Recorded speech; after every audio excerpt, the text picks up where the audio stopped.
So Breakthrough T1D is the largest nonprofit organization. We are funding research in type 1 diabetes all around the world. And since the early 2000s, we have been funding screening programs. But it wasn't until 3 years ago when we saw how the emerging opportunity of stop the progression of type 1 diabetes was coming that we really thought that we should perform an analysis of what is stopping or which kind of barriers we have for the participation of screening programs in type 1 diabetes.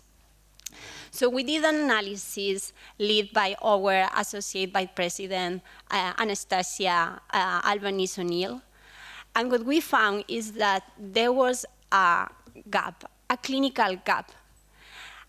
That clinical gap is that when a clinician order a lab, it needs to have a path of care to offer to that person that just took the blood.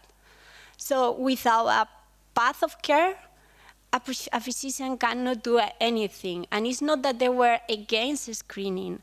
I myself have an autoimmune disease. It's a thyroid autoimmune disease. And many times I discuss with my endocrinologist, like, why you don't offer screening? Like, what am I going to do with your result, Carmen, if you are also positive for 2 autoantibodies for type 1 diabetes? So it was really good that in my last visit, I actually took her the consensus report that also Chantal Mathieu and many members of Identify, this amazing public-private partnership, were part of.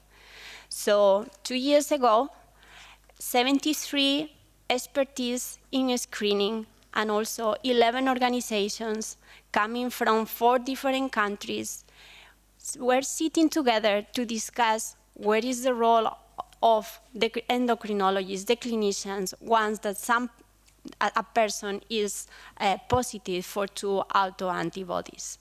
This consensus report involved more than 1,000 years of expertise in type 1 diabetes. The main goal of this consensus report and these guidelines is to avoid diabetes ketoacidosis. We have been hearing before. But also there are other goals in this consensus report, and it's the uncertainty. Like living with symptoms that you don't know, and providing the education to these parents and also for the people that are positive for autoantibodies. Giving the possibility of offering therapies, in the wall of immunotherapy. We have here Sanofi, but I'm pretty sure that in the next coming 10 years, we will have more therapies to offer to these patients. So it's the moment now to screen for people with type 1 diabetes and also to offer our clinicians to these guidelines. And it's also really great to hear what Italy already achieved. And this monitor guidelines has been implementing in a country. So we really need to look ahead, and that's the moment now to screen. And we as a research funding organization funding research and screening programs for more than 20 years, we also want to ask the member states to facilitate the implementation of screening programs in Europe.